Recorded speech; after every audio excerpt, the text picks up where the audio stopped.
So honoured to be an ambassador for Indigo Volunteers. Holly, today she's the CEO, founder, the woman behind it all. There she is. And we have decided to have a chat about like everything, like behind the scenes. Hello! I'm live already. Sorry, I think I requested too soon. I love the start of lives. It's like, is this happening? How are you? I'm so good. How are you? You're looking fabulous. Good. Oh, thanks. Do you know what's so funny? Like in the front room at the moment, we're actually like in the middle of a dog training course, and I was like, just gotta go do an Instagram live. Like, yeah, just yeah. So the kids I've are in seen the there, puppy. like doing that with Daniel with the puppy, and yeah, I'm in here. So if you hear like any like shrieks or children screaming, I mean, it must be Eimear on live. Must be. It's yeah. How It's are puppy. you? I'm really, really good. I've seen your puppy and he looks so cute. How is it having a new member of the house? Amazing, amazing. But it's just like I think like I was weird with dogs, but I've never actually like physically gone out of my way to like train a dog properly because Mm, we were teenagers and like I mean yeah it's just I've three kids now, like I need to do this properly. And yeah, he's mhm. amazing though, like he's beautifully natured. And yeah, I think once the training, once we implement that, like obviously he's a puppy, so like he's like biting everything and like Mhm. jumping around like mad, like it's only natural. But yeah, he is definitely bringing so much love to the house. Oh my God. And the kids are so cute How with him. I know, so cute. How is today in Greece? Today in Greece is hot, very Mm. hot. And most of the places where we work, or where you can work from like cafes and bars and stuff, they don't have air conditioning. So you really kind of have Yeah, to it's stay hard. near an air conditioning unit. Yeah. I don't know, 35, 37 degrees, something like that, and no breeze at the moment. So it's Oh, really hard to be productive. But yeah, no, if you yeah, need I know what you mean, AC, because it just makes you really tired. yeah, So I just want to introduce you to my followers for anybody who's joining and is like, who are these people? What's going on? What are you going to be talking about? So this is Holly, and I'm always harping on about her, but now you actually get to meet her properly. And me and Holly earlier were like, right, this is serious. We actually do need to like talk like yeah, properly instead of us just giggling the whole time, because that's what we do. Like yeah, I sat professional. on this bed the first time I ever talked to you. I sat on this bed and it was lit. Remember, we were on the phone for about 2 hours. We were like, and we were just so. But anyway, we're going to be a bit more structured to like with our Mhm. conversation. So Holly is a pediatric nurse. She is the CEO and founder of Indigo Volunteers, which is incredible. Indigo Volunteers. Do you know what? Actually, Holly, like I do struggle to, because it does so much, I feel, but Yeah. really, like I kind of struggle to put it into one sentence. What it does is it's the skills matching charity, Yeah. right? Is that how you would describe it? Yeah, so you're right. It is it's not as easy as saying, oh, okay, well, we distribute sleeping bags. That's just an easy thing to say. But Yeah. what we do is there's all our partners, our grassroots charities working on the ground throughout the European refugee route.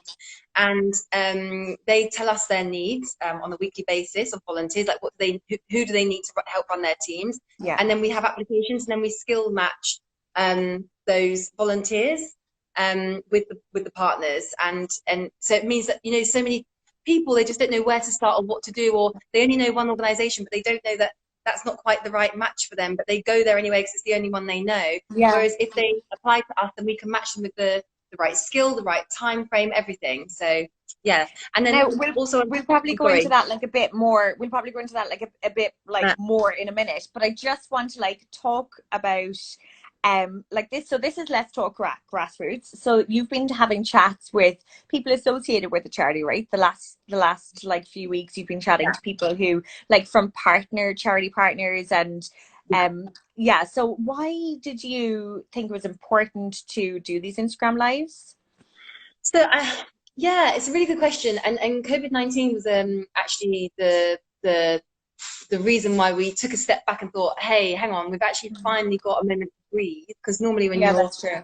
on the Yeah. ground, you're just working like absolutely crazy. Yeah. And that's actually my colleague Sophie's idea, where there's so many phenomenal humans that we work with and that we meet, and no one really gets to hear about their work or know Yeah. their story or how they got to where they are. And I thought, what a fantastic opportunity also to interview them and and and bring their story to our followers. And so many people ask us, like, how, I'd love to do what you do, but I don't know how to do it, or Yeah. I don't know if I could, or blah blah blah. And then people can Yeah. actually ask them directly questions, and they can Yeah. share their story.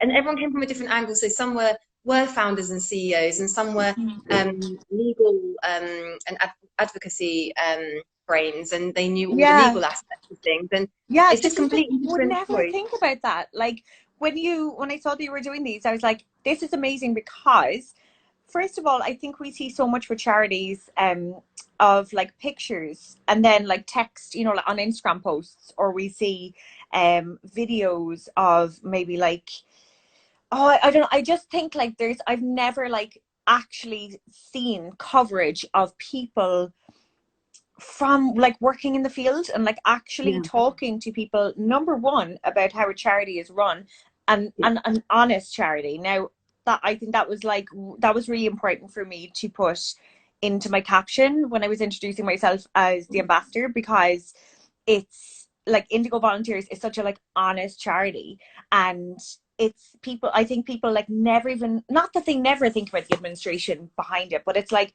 without the foundation of that mm, and the logistics and all that, it's like you can't do anything. So yeah, this is why this is so amazing, because you actually get to talk to the human beings that mm, are doing this, you know, all thanks to you.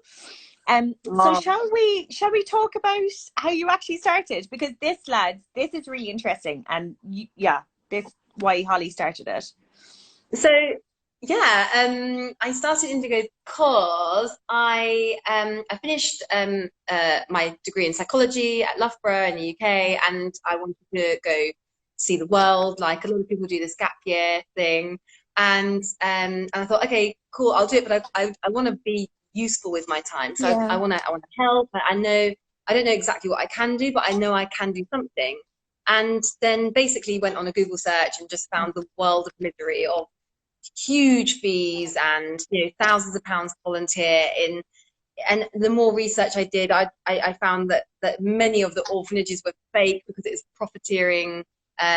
People were profiting from it, and it's such a terrible world. And I thought, gosh, like surely it can't, like surely there's so many people like me that just want to do something good. I know that because I know I was speaking to my friends and they were all saying the same thing. And I just thought you just need to have a platform where there are genuine, I like your accent so much. Yeah, how much Genuine, you speak Irish after, like you're talking to me? Like I'm trying to do this in an Irish accent. Genuine. genuine projects Yeah, that around the world that need help, and then there's people that really want to help. All you've got to do is connect them together. Surely it's that simple. But then there was no yeah, organization yeah. doing it. So really long story short, I ended up not being able to travel because I couldn't afford it to go through one of these fee-paying companies. Then yeah, and then slowly but surely decided to set up Indigo, and it's been a really long process. And I also went back to uni again and did a postgrad in nursing between all this as well. So it was slow, it took quite a few years. Um, and yeah, and then it just grew and grew. So we originally started working in East Africa and India and supporting projects there, and connecting volunteers with our partners there.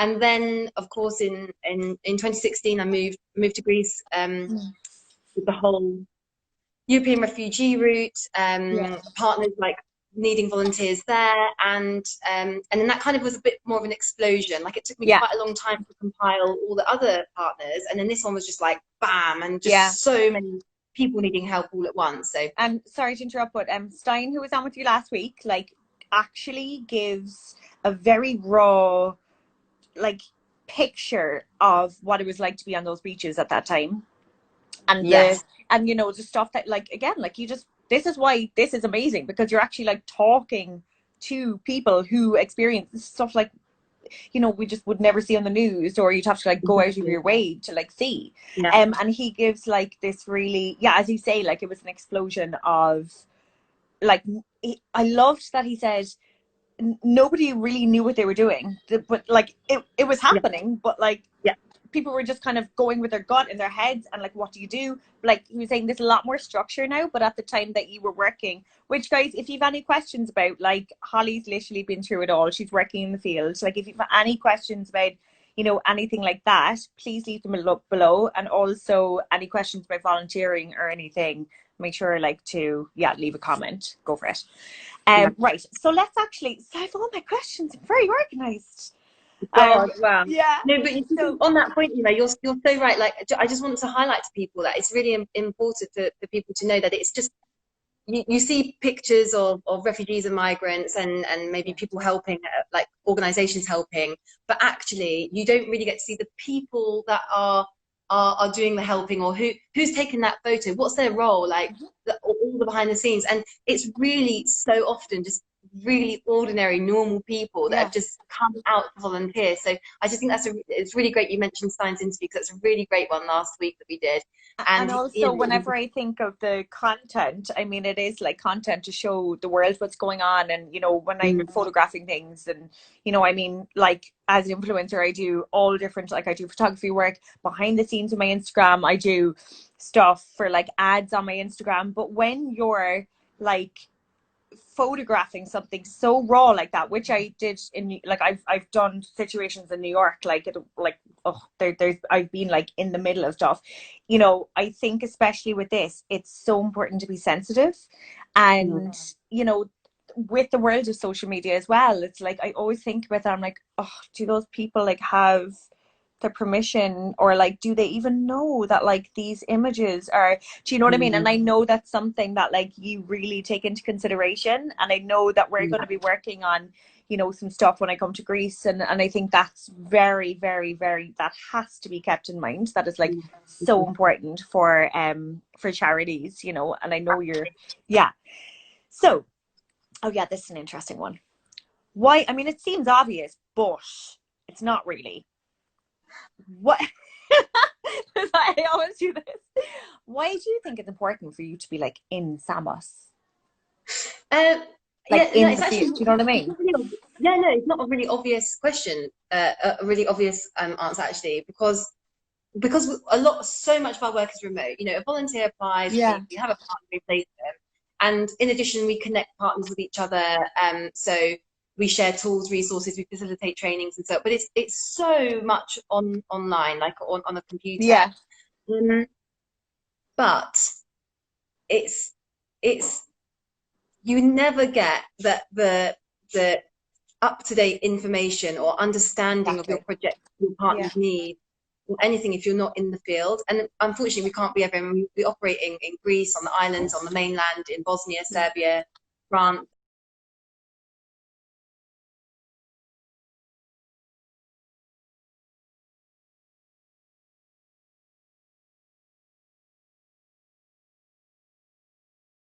Samos for over a year now, which is one of the hotspot islands where boats arrive. And if I did this back in my home in the UK, I wouldn't necessarily, I'd be so out of the loop and so out of understanding what our partners are going through. So then if we're trying to share resources, we wouldn't necessarily be sharing the right resources, or and it's always in this scene, it's really, really like the stuff you find out having a drink after work with someone from another organization, or from an international NGO, or from a camp manager. I don't know. I don't know anyone that's had a drink with the camp manager. Well, you have to network. Well, you have to network with people who are there, with the locals, with the refugees, with your partners, you know. It's all communication, and then to like, and bang stuff off each other as well, to have that support, I guess, right? And it's really motivating as well, like when you get to see what's happening. And also another thing that we do here is, because we're a neutral organization, we're not leading on education, we're not leading on healthcare, we're supporting all our partners, so we're neutral. There's a coordination meeting that happens here, and it happens on most islands and most major parts of the hotspot routes. So all the groups try and coordinate with each other to varying degrees of success. And Samos is just the most wonderful collaborative group of people, a group of organizations. And so we chair those meetings and organise them because we're this neutral body that it just suits us to do it. Yeah, of course. So there's things like that we do, or there's like an emergency, there's a fire in the camp, because of our experience in the field. We'll often be playing quite a big role in these types of situations as well. I'm so sorry. Okay, hello, darling. I'm having a very serious conversation here with Holly. Can you go out with Daddy? Can you go out with Daddy, sweetie? Please, can you go out with Daddy? Purple. Yeah, okay. Yes. Are my favorite. Purple love hearts are her favorite. Oh, bye. Okay, close the door after you, sweetie. Okay. Mum, that is so cute. Bye. She just went. Okay, bye. Okay, close the door. Close the door. Yeah. Okay. Bye. Yeah. Bye bye, stinky butt. And we're live with the Varian Barry household. Oh my god, I gotta close the door. So funny. This is like so like typical Instagram live, isn't it, with kids? As we were saying. Right, so where were we? What were we talking about? Yeah, no, I was just saying it just makes sense for us to be in the field. Yeah, for those reasons. It's just really helpful for knowledge and understanding. And then earlier today, literally just like an hour ago, we went to a beach, and normally because there's tourists there, obviously there's no tourists here really at the moment. The authorities or the locals kind of shoo refugees and migrants off the beach. It's really difficult for them to use it, this particular beach. And then we went there today because there's no tourists. It was just like full of people from the camp, and it was just so heartwarming. And when you're sitting behind your computer and you're reading quite depressing things every single day, every morning I'll wake up to some difficult news from some WhatsApp group. And you have to be exposed to that. Like, that's the thing. You have to know the like really hard stuff that's going on, as well as the heartwarming stuff. Yeah, and it's just so it's nice to be here to see also the tangible impact, and it's motivating to be here. So can you just give me an idea of what the refugees are going through at the moment in Greece? What's the situation like, and an insight on how they actually arrive? Yeah, I know it's pretty heavy. Yeah, but it's education again, and this is like, coming from you and this is a raw interview. You know what I mean? It's like, this isn't like a news channel, or this is like unfiltered. So yeah, this is why this is amazing.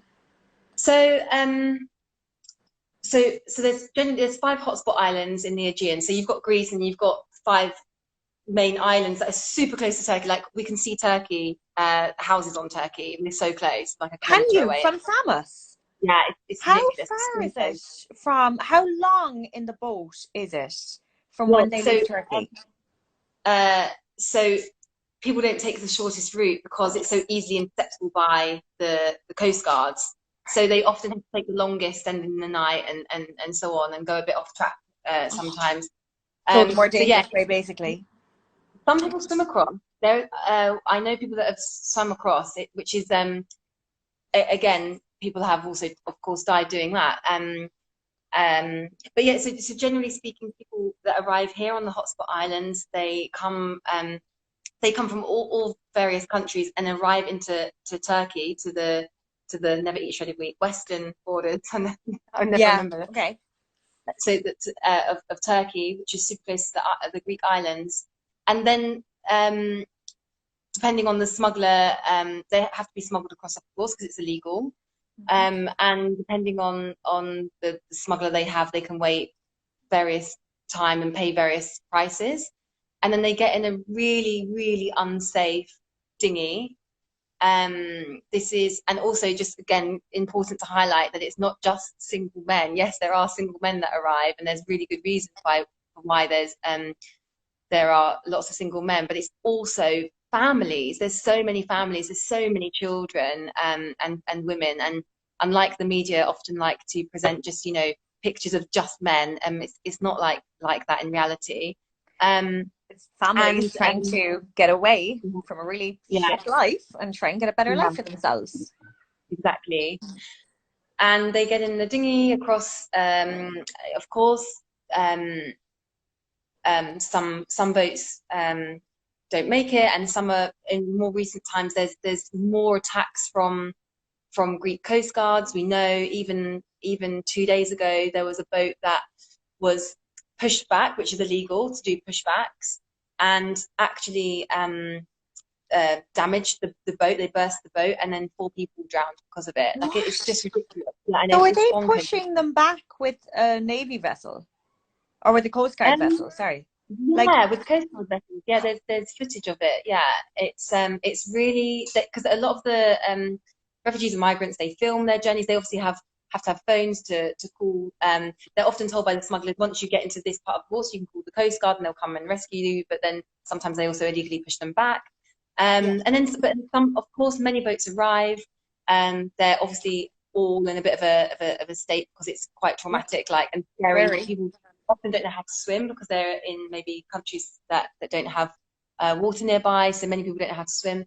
Yeah, and they arrive to Greece, and then they get taken by. So depending on which island you land on, depends on what happens to you. But on Samos, the authorities take you to something called the Reception and Identification Center in the camp. So this is the stuff that, you know, when, like, you know, when you see images and you're like, well, what happened after? Like, where did they go? Like, when they walked up from the beach, like, what happened to them? So it's that this is interesting. Like, so they go to, so they're taken by volunteers, or when you say authorities, like, who are they?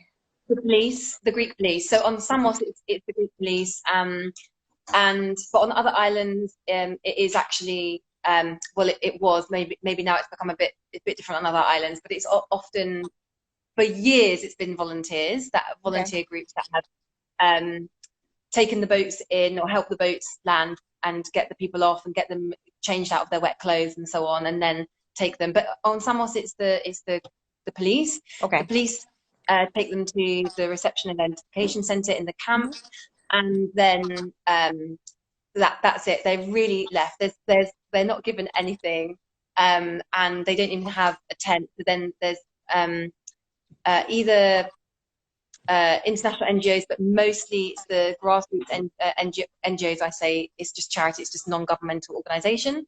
So that's normally the small charities. One, Refugees, which Stein works for. They're amazing, and they're the company who are going to be, or the charity who are going to be distributing the female hygiene products once we can actually get them in there. Yeah, exactly. So they do distribution. So they will distribute tents, bags, clothing, and whatnot, and sanitary wear and hygiene products and so on for women. And so then they're given tents, and that's it. They get food from the camp. But food quality is terrible. Like, nutritionally, it's awful. As Stein would say, shit. Like, here, I was just like, oh my god, like, there's no other way of, like, describing it. Like, and you have to wait for hours in the camp, and I mean, some people queue 3-4 hours to get in line in the morning, and also, I mean, we know of an unaccompanied minor, so that means it's someone under 18 who is not traveling with any family members. They're by themselves, and sometimes they can be young as like 12 or 13 or 14, like, so they're super traveling young people. On their own, that young. And do people take them under their wing, other people that are crossing with them? Often people take them under their wing, but they're still really by themselves. And one vulnerable boy had to choose. There's a charity here called Still I Rise, and they do education for unaccompanied minors. They're absolutely fabulous. Okay. And one of the boys had to choose. Well, I can't go to school and queue up for food, so I have to decide not to eat to go to school. Luckily Still I Rise also do provide a meal, but it's not, they can't provide breakfast, lunch and dinner, so they have to, like, sacrifice things sometimes. So it's really people have to make really tough basic stuff that, like, you know, in this area of the world we would absolutely, like, take for granted.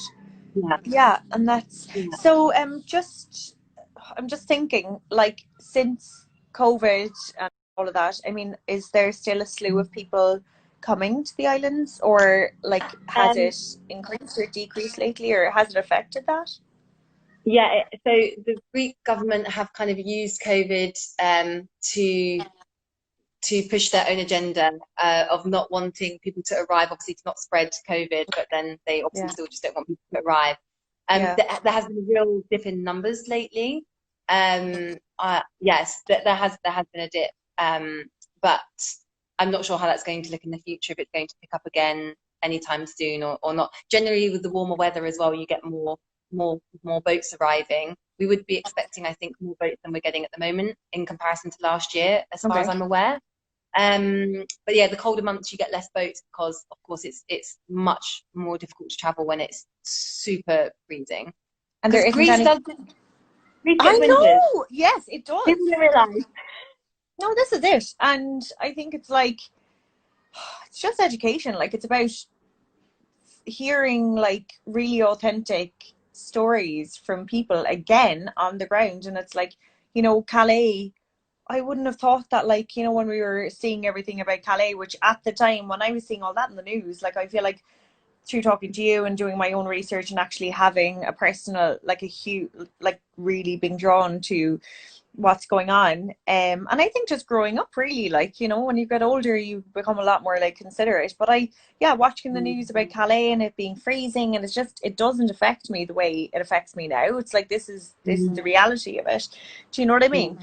So you work with a lot of partners as well, and help refugees and refugees who are refugees, and do you work with Doctors Without Borders as well? And MSF, they're really big, so they've got like millions of pounds coming in and of donations, and they work in many countries, and they're a really great organization, actually. There's a lot of the international NGOs that aren't as cooperative, shall we say, but MSF, I've only had really great experiences with them, even here as well. They're amazing, but they don't work in the same way. They have money, so they hire people, and so on. Whereas the Grassroots are much smaller, and they have like volunteers. Maybe they have people on an allowance each month if they're longer term volunteer.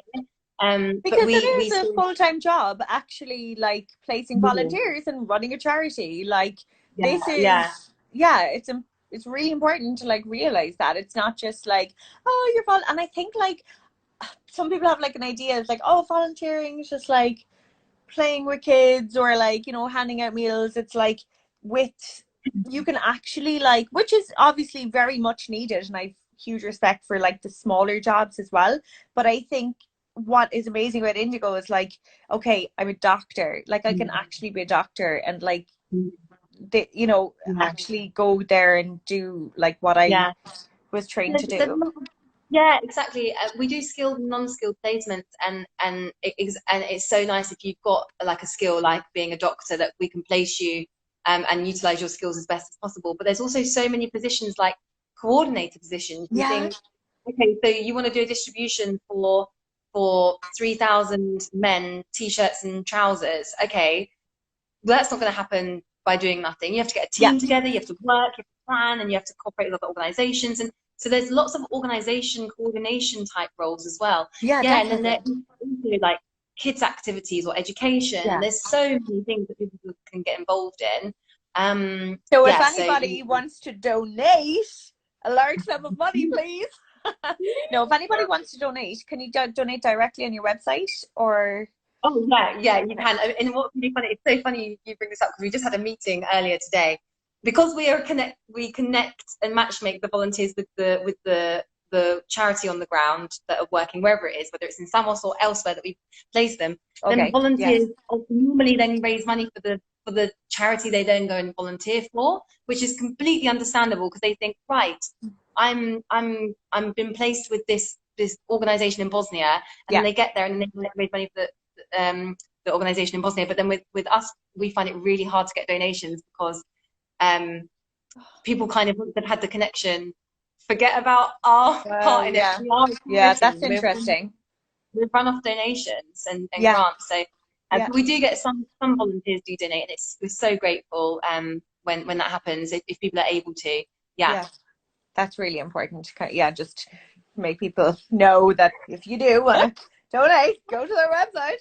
Okay, so you worked in Serbia and Bosnia, which is very interesting. Tell me about that. How did that happen? Well, so can I also just ask, is it really different to your Greece experience, or? Yeah, I mean, so much. So I lived in, so there's generally hotspots, areas that's where like people tend to gather, or camps set up, and it's around areas. Yeah. And so I was working, I first moved to Thessaloniki, which is in northern Greece, at the end of 2016. Okay. And then after 9 months, Belgrade became like the newest hotspot area. And after some months, I moved there to the outskirts of Belgrade during winter. Oh my God, it was so depressing. I really, really found it depressing. And I was also at the same time going through a divorce, and I felt so like, wow, Holly's been through the mill, lads. Oh God, it was a really tough 6 months, let me tell you, really, really tough. And loads of stuff going on all at the same time, and it just made it really difficult. And but I still I wouldn't change the experience. Like, it was really, really good, and I love the Serbs and what I learned working there. But then when the opportunity came, so basically loads of people didn't go through the Bosnian border because they could get to other countries without going through Bosnia. It was like an extra border to go through, which is extra smuggling fee, admin, problems, But then because that border going into Croatia, from Bosnia to Croatia, wasn't guarded so well because people weren't really using it, it meant that people started trying it. They could get into Croatia easily. So then they were like calling their network, and then there's basically a flood of, well, I say a flood, let's just say a few thousand people at that time were kind of going through Bosnia, like flowing through. And it happened without anyone being prepared, and there were no like grassroots NGOs working there. So there was literally nobody there to help them, like, when they went there. Sleeping on the street. It was really back to basics, super raw and difficult. So then within, I don't know, we had a contact there, and within like, sorry, can I interrupt? You know, when you were in northern Greece, like, so this was with Indigo Volunteers, like, but like, who, like, did you know people there? Were they like, Holly, can you come here and set up camp and help us? Like, who was your contact?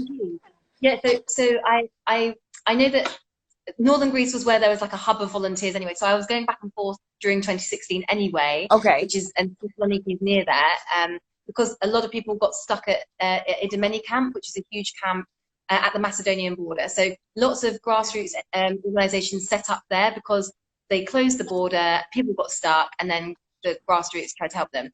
Then the nearest city is Thessaloniki, so then lots of the organizations kind of migrated down there, and the camps opened. That's why I ended up there. And then Help Refugees was doing volunteer coordination for northern Greece, and then knew about Indigo and said, hey, do you want to come out? And that's how that happened.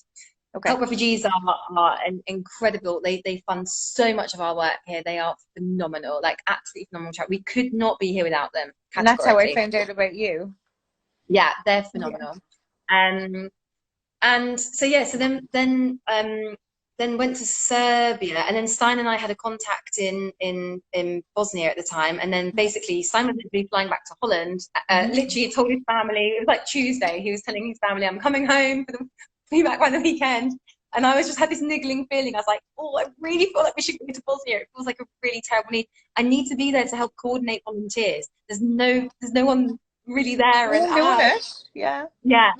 And so literally, and again, it's like, if you have to do it, like, doing that, it's done properly, instead of everyone just kind of arriving, and not that it's not done properly when it's not coordinated. It's just kind of like, it's like maximum effect when somebody's organizing what people need to be doing. Yeah, exactly. It's just so much more efficient. And and so basically moved to Bosnia within like a few days. We moved there, and worked mostly. I helped coordinate mostly for a family shelter there, which was lovely. And but yeah, like, and truly heartbreaking as well, right? Like, yeah, it was really tough actually. It was the most exhausted I've ever been was in Bosnia. I think we didn't have a break in between. Obviously, we just went, and I hadn't had a break for a really long time at that point anyway. And I was functioning, but I don't know, a bit subjective to say that, but I feel like I was functioning, but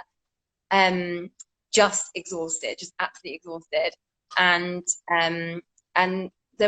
just we were taking people to hospital, and I don't know, I took a few pregnant ladies under my wing and tried to get them some extra food because they were pregnant, and we wanted to give them some more nutrition. And I don't know, there's so many things that happened. And then helping get people to the dentist, and me and Stein works really well together, like just trying to get people to health facilities. And some people in Holland very kindly donated money to Stein so he could buy medicine, pay for dental treatment. I mean, if you've got toothache, that is just worse. Yeah, unbelievable. Yeah. Oh my God. And we managed to get 3 people have their tooth have a tooth removed, and they were just they're so grateful. I've never seen such gratefulness after having a tooth removed with toothache. But I know it's awful. It's absolutely awful. I've had it. It's terrible. So yeah, there were so many things like that were happening, and it was just the reality, yeah. isn't it, of like actually dealing with life when you get to the other side. Like, yeah, you know, it's like I can't imagine how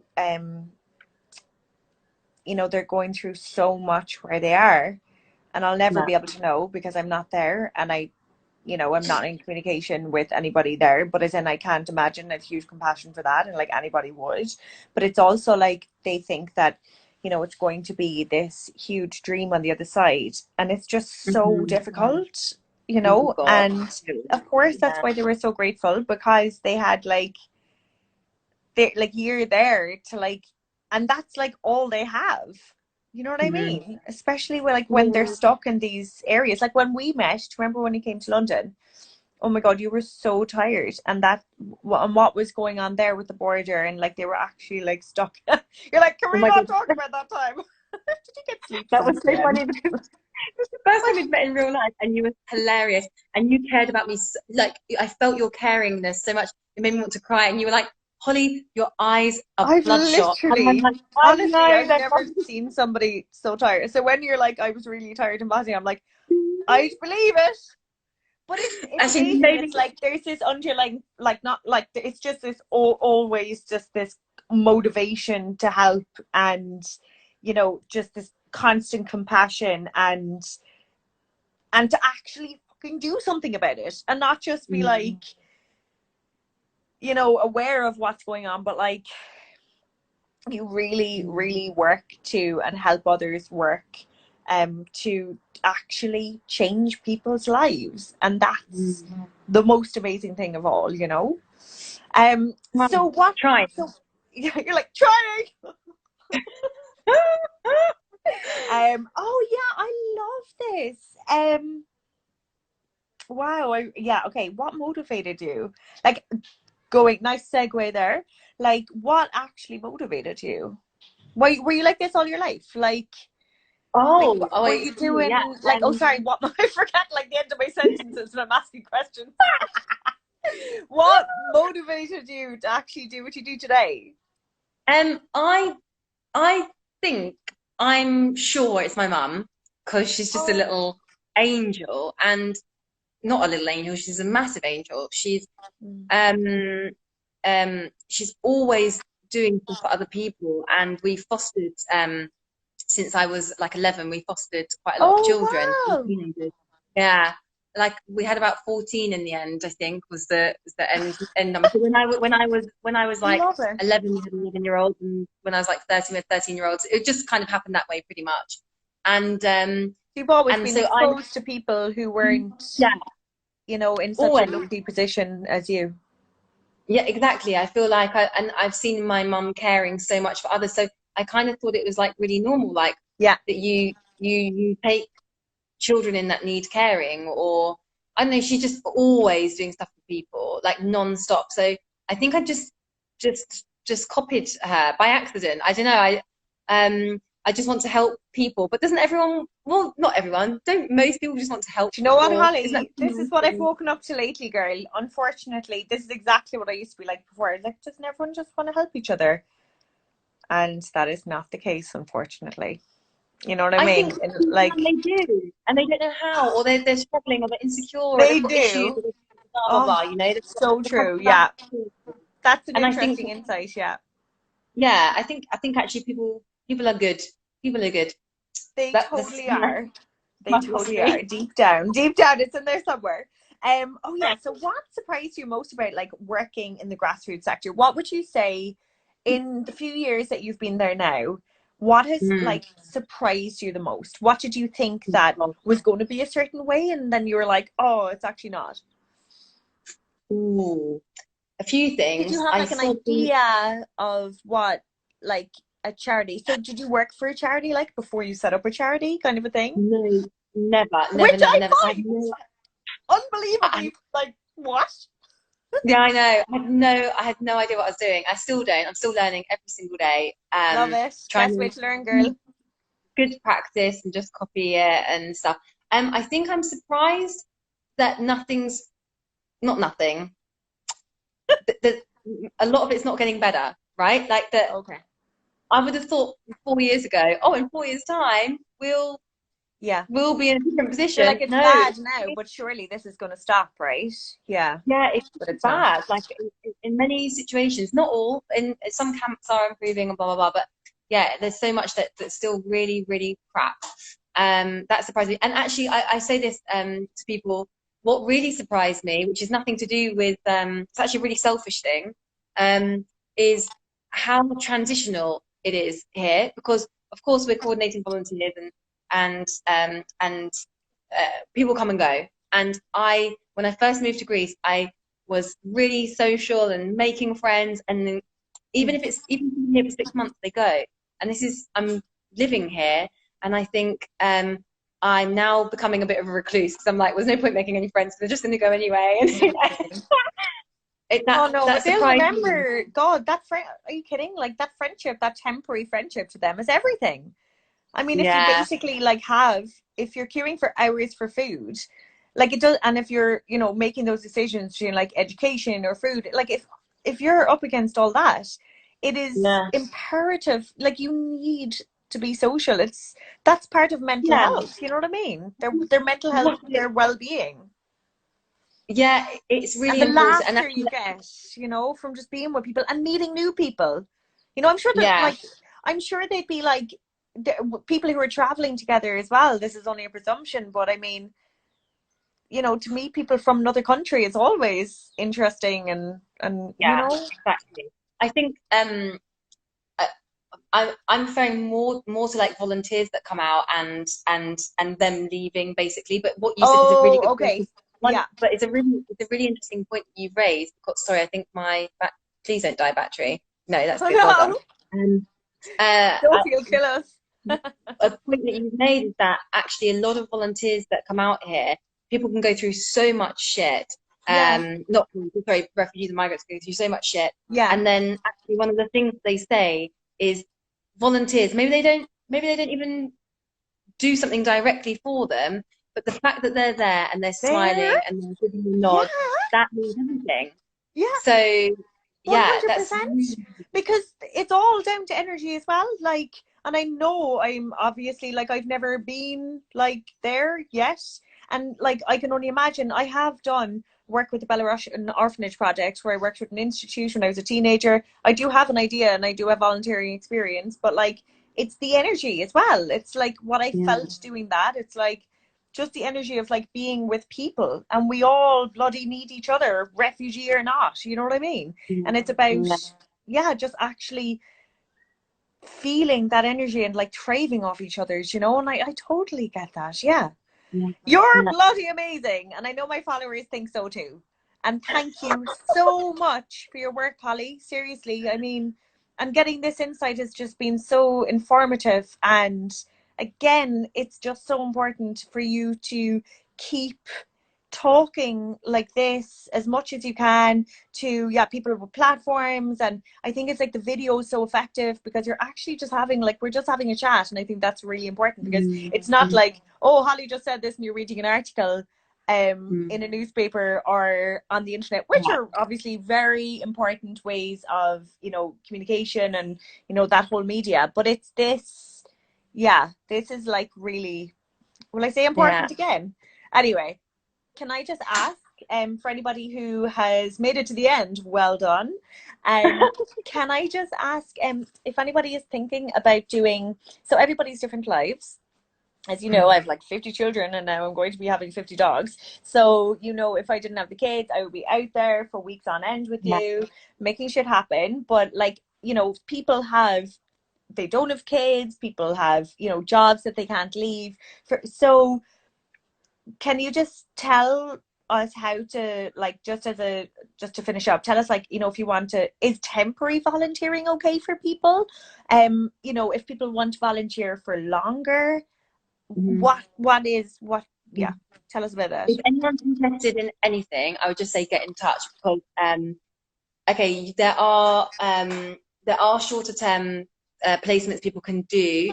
It's quite specific, like, you know, if you're a trainer or maybe if it's to do with warehouse work or something, but there are shorter term placements. There's also, people can do remote volunteering, sometimes depending on their skills again.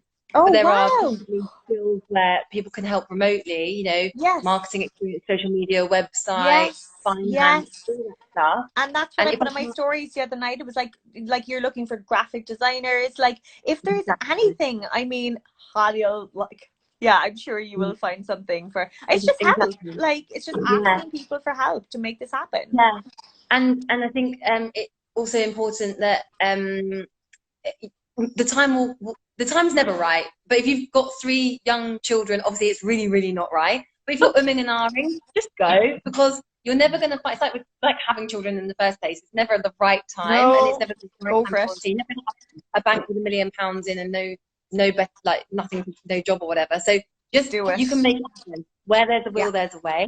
But also, don't feel guilty if it's really not possible. The time will come. Like, just be patient. And in the meantime, if you want to donate £10 to a charity that you think like you like the sound of, then that really, like, it really is spent well, like, especially with the grassroots. And people are pretty broke at the moment. Like, if a load of people just donated like a £5 or a £10, that would be amazing. You know what I mean? Like, it's not about, you know, like, donating. Just do what you can. I think this is what's like important to put out there. It's like, just do what you can and what you feel is. Oh, there's Carrie. Couldn't agree more. It's such an amazing charity. Thanks for sharing tonight, ladies. Oh God, you need to connect. I want to thank everyone that's listened and watched. There's some really sweet comments. Oh God, you guys, stop it. But I really want to thank you, Eimear, because, like, since we've spoken, you fully got on board. Like, you're using your platform and network and audience to help. Like, we would be nowhere without people like you helping, like, promote us and share our story. And really, thank you so much for also agreeing to interview me tonight. And you're just amazing. So thank you so much. I was like, what, just have a chat. Just basically just like have a chat with her. And we were very good. We stuck to the questions. Well done. I did. We did well. We just did 20 minutes. Fine. So what can I just quickly before we go, sorry, I've just one more thing. Like, what are you doing, like, tomorrow now? So, like, do you get up in the morning, do you do like admin, or is it a case of, like, you never know what you're going to be doing? Ooh. Yeah, every week's different. Actually, tomorrow I know what I'm doing because I volunteer on Fridays at the medical clinic using my nursing. So I'm actually going to be at the clinic tomorrow. And we are in serious need of medical professionals at the moment. And also, just one more thing. Sorry. Will you ever get off the phone? So no, seriously, like, so the reason why you were able to go back to Greece, right, is because just medical professionals and government officials are allowed into the country at the moment. Is that still in place? No, it's changed now. You were right. It was that case, and now it's open to tourists. Yesterday was the first direct flight into Greece. Oh, really? Tourists can now come. Yeah. Oh, okay. Which means volunteers can come? Or are you going Yes. to hold tight for a while? Yes. No, volunteers can come. We are opening our applications very soon. Just keep Okay. posted on our socials. We'll announce it. Okay.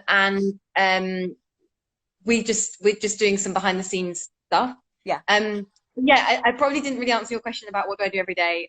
I get up and yeah, it's normally like dealing with, I do a lot of partnership management or management of our team, thinking about funding, and I don't know what I do. To be honest, people ask and I'm just like, stop. I don't know, know. girl.